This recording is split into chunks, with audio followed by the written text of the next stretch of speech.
Hey everybody, in this video I'm going to show you how to make your own journal or book of shadows.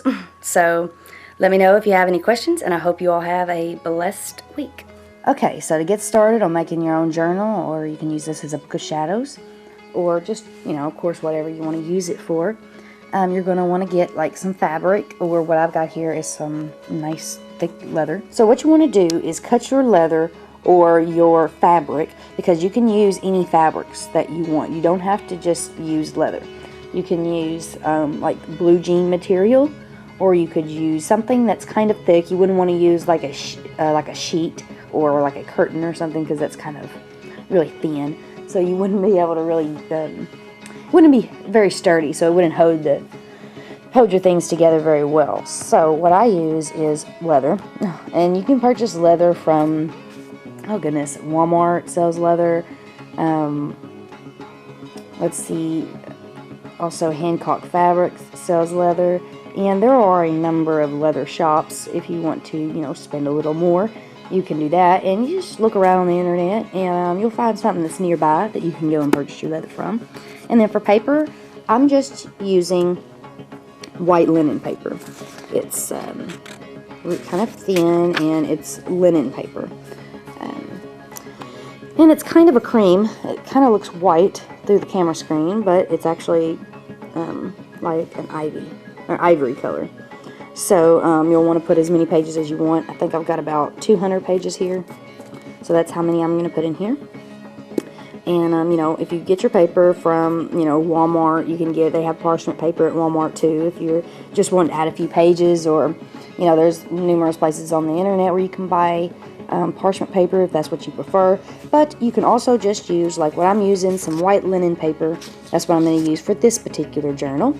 And then you can also use just regular white printer paper, or just, whatever paper you want to use. So, once you've got your paper, once you've got your fabric, then you're ready to get started. You're probably also going to want to have a hole puncher. I have one of those. I didn't put it in front of me, but it's one of those long 3-hole punchers. I guess that's how you say it. Okay, so I have, you have a hole puncher, so you can punch the 3 holes in there. So I've already done that step. You'll want to have 2 strands that you'll use from your fabric, because this is what's going to hold it together. And then you may want to have one in the front for a design, or to actually wrap it around and tie it. But I'll show you exactly how to do all that. Now you can use any size leather or fabric that you want. This particular size of leather is about 18 inches from here to here. And that's just going to help so that when you fold it over, it'll kind of look a little bit like this. Sorry, I've already punched the holes and gotten it all pretty much ready to go, but this is 18 inches across, and up here it is 9. Basically what you're going to be making is a 6x9 journal, but you want to cut this part longer, about 18 inches, 19 inches, 18.5 inches, whatever is best for you. Okay, and then you want to have 2 strands of leather or fabric, whatever you're using. One needs to be around 24 inches long, and that one's optional if you want the 24-inch one, but the 34-inch one is definitely required, because this is what you're going to use to, kind of bind your book. So you want to have 34 inches, or even a little longer if you want. And this can also be used as a bookmark, but I'll show you that when I get to it. Once you've got your paper and everything's ready to get started, make sure that you have some type of tool that you can punch a hole in right here. Now I use a leather tool, but if you're using fabric, you can probably use like some Dremel tools or something, or maybe like some type of hardware tool. And so you'll want to put your paper on here and line up the holes from the paper. So you can just take one sheet of paper and place it on your book.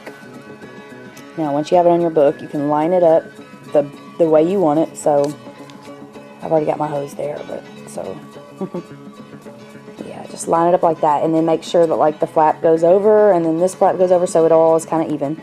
It may look a little funny because you only have one sheet of paper in there for now, but it'll give you a good idea to know exactly where you want to put your hose. Make sure you have your paper set exactly where you want it, and take a Sharpie or a marker and put dots right there, and then you'll want to fold it over and then put dots right there. That way you'll know exactly where on the leather you want to cut it. Now, this front 2-hole part is optional. This is the optional part for the 24-inch string that I mentioned earlier. So if you want to put the hose there for this design, you can, but you simply don't have to. That's optional. But I would recommend doing that because this is going to help you too when you got the book closed. You'll have that here, and then you can wrap it around the back and wrap it around the front and then tie it over here, which will create kind of a closure for your book. Unless, you can do this many ways. There's lots of ways to do it, but that's how I'm going to show you how to do this book. So what you want to do next is go ahead and get your 34-inch binding strip that you've cut. This is what I've used with leather. So just tie a knot up at the top here and leave a little space if you want. They also sell little tools that you can slide down on here, like little crafty things you can get. And you can make your own, but I'm just going to show you here how to use it with this method because this is just the cheapest, most affordable, and you might be able to get away with making this style book just at home. If you have printer paper and some old fabric, you can just make it with some old things at home. And, we love making homemade stuff. I love making homemade stuff. I like crafting, so. And, it's best when you have things at home that you can use than having to go out and spend money. You'll take your 34-inch fabric binding and put it through this hole here. Alright, so let me do that and I'll show you what's next. Okay, so now that I've started the binding method, you'll notice that on the back part here I'll have this kind of sticking out. Okay, so open it on back up and you've got this attached here.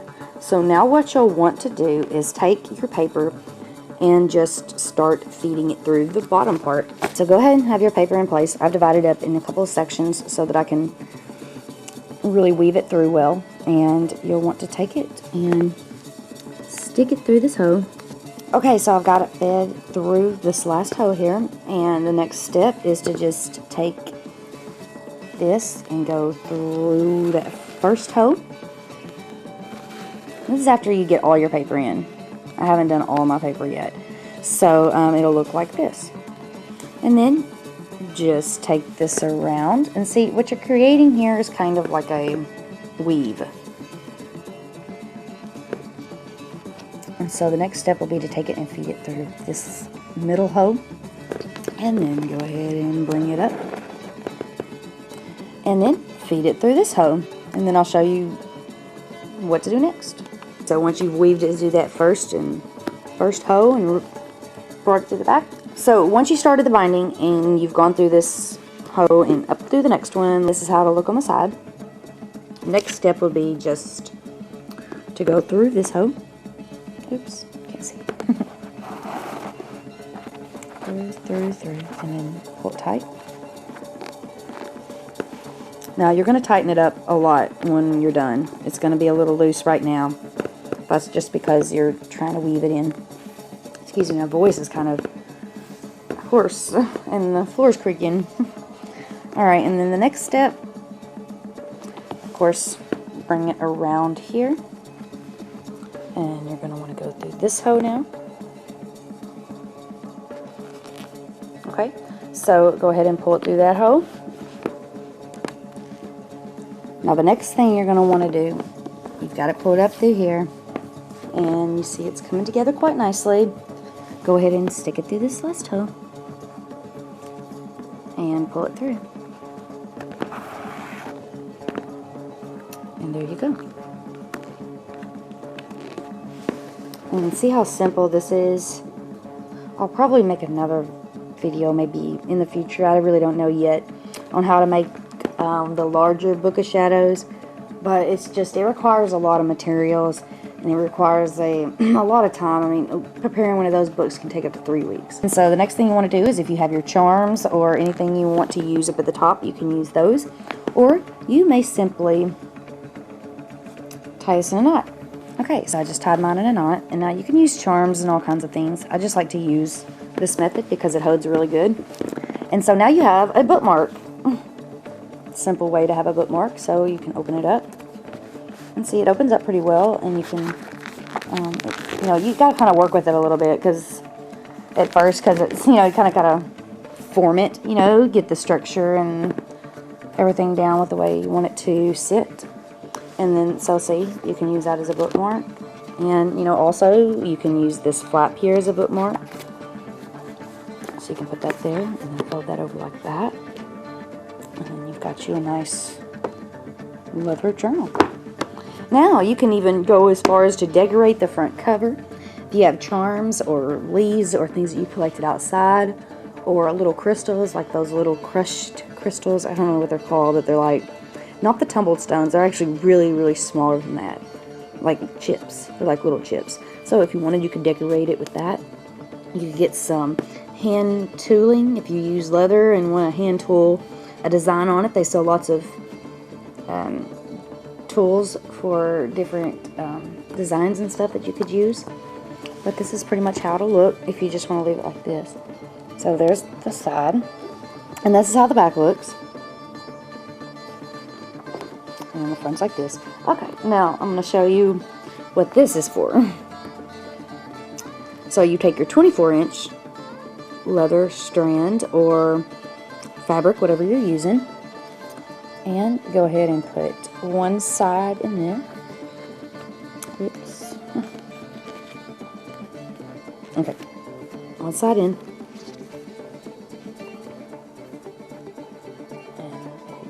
This is really hard one-handed. Okay, so you've got it in, and make sure they're even. So mine's pretty even, but I'm just going to show you how to do this. It's so simple, but you can just tie a knot here. Alright, so I've got the knot tied here, and what you can do now is just put that there, wrap that around, and tie another little knot right here, and voila, a completed book of shadows. Now this doesn't take, you know, a couple of hours to make, especially if you have the fabric at home and you have everything ready to go right now. It's like you can put this together in 2 hours. It's really how simple it is. But it's fun. I love making them. I use, when I sell these in my shop, I use materials like this, which is the most highest quality leather that I can find and purchase. So that is how a completed leather journal book of shadows will look when you're finished. And if you have any questions, just let me know.